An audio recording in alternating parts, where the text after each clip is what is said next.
aswang, engkanto, multo, at mga kababalaghang nagdudulot ng takot na mahirap matanggal. Subalit nang iniwan niya ako, ay mas natakot na akong magmahal.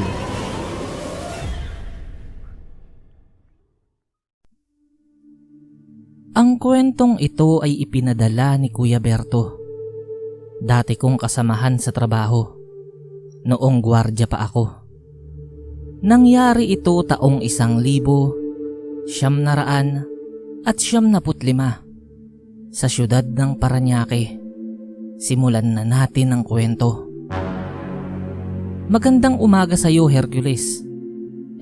Captain, nakita ko ang mga post mo sa Facebook tungkol sa aswang at mga pangontra rito. Kung kaya't naisipan kong ipadala na rin itong kwento ko noong binata pa lang ako. Nais ko lang ding batiin ang mga tagapakinig mo. Sana ay patuloy niyong suportahan tong si Captain. Parang anak ko na yan. Mabait yan.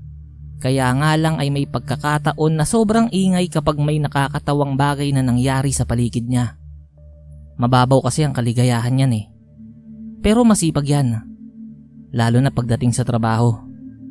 Marami na kaming tulog na naiambag sa trabaho noong magkasama pa kami sa paggugwardya. Biro lang.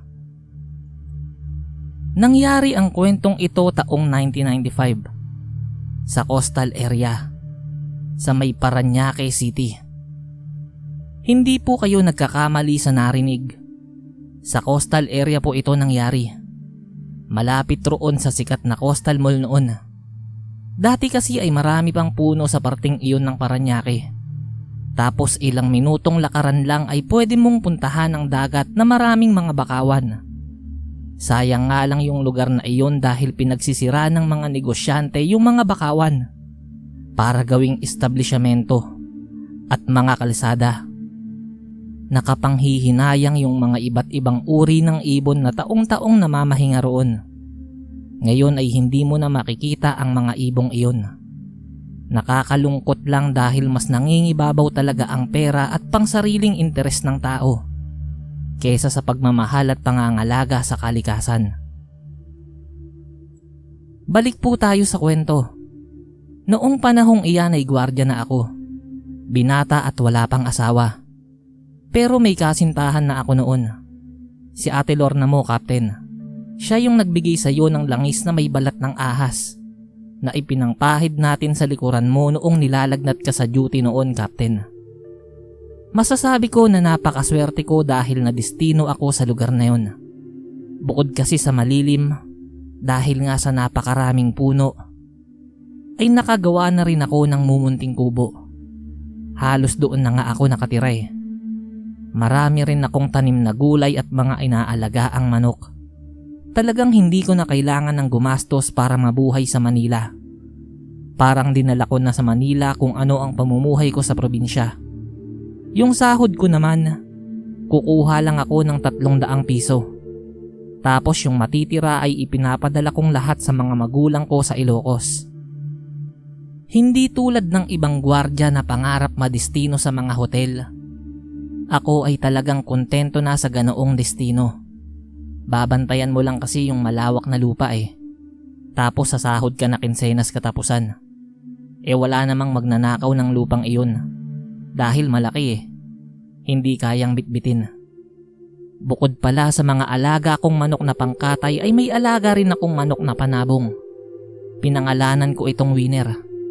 Kasi ay 2 beses na ako nitong ipinanalo sa tupada eh. Talagang mahal na mahal ko ang panabong kong iyon.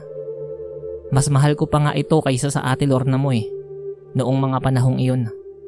Palagi ko itong binubugahan ng usok ng sigarilyo at malamig na tubig tuwing umaga. Palagi ko rin itong kinakausap at alam kong naiintindihan ako ni Winner, kahit di ito nagsasalita. Mga 1 taong tahimik ang buhay ko sa lugar na iyon. Tanim, tulog, paminsang-minsang rowing sa area, at paglinggo ay dumadalaw si Ate Lorna mo. Okay na okay talaga. Subalit isang gabi ay nagkaroon na ng mga pagkaluskos na nanggagaling sa talahiban.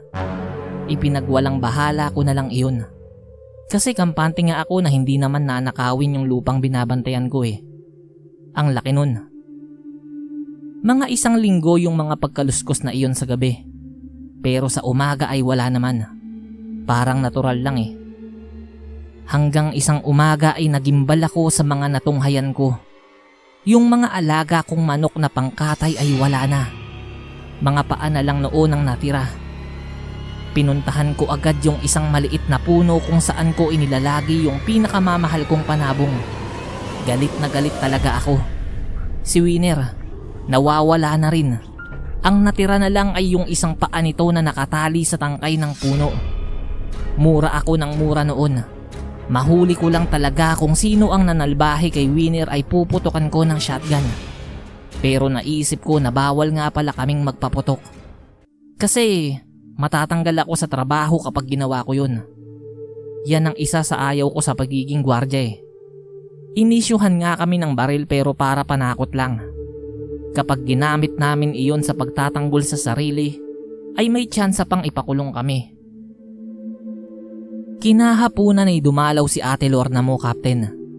Ikinuwento ko rito ang mga nararanasan kong mga pagkaluskos sa talahiban at ang sinapit ng mga alaga kong manok na pangkatay. Napansin kong nagalit din ito at naawa sa akin. Ikinuwento ko rin na pati yung panabong kong manok na si Winner ay winalanghiya rin.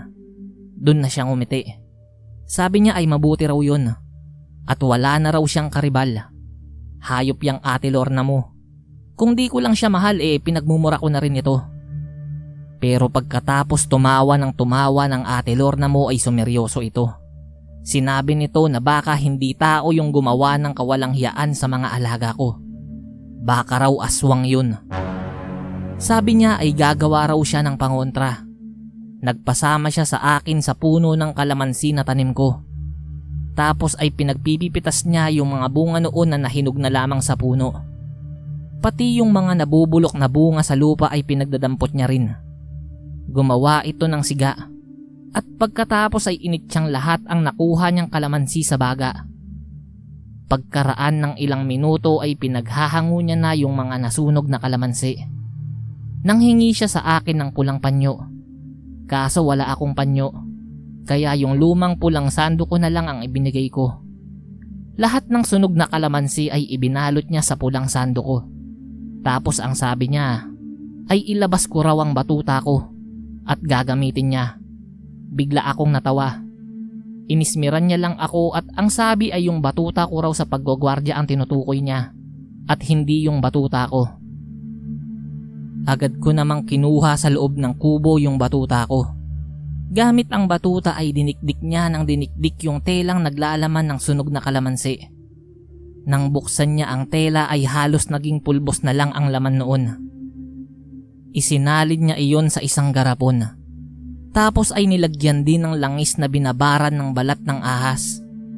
Pinapanood ko lang ito. Bumubulong kasi ito habang ginagawa yun eh. Matapos ang pagdarasal niya ay hiningi sa akin ito yung ginagamit kong itak na pangsibak ko ng kahoy. Kinaukaw niya ang ginawa niyang langis na may lamang kalamansi at pinahid iyon sa kabuuan ng metal na bahagi ng itak. Iyon daw ang gagamitin ko kung sakaling ako ang atakihin ng aswang. Kahit hindi ko raw masugatan iyon, mabahiran lang daw ng langis na may kalamansi ay paniguradong magdadalawang isip iyong lumaban o tumakbo na lang palayo. Matapos niyang gumawa ng pangontra, syempre ay umiskur muna ako bago siya umalis. Kinaumagahan ng hapon.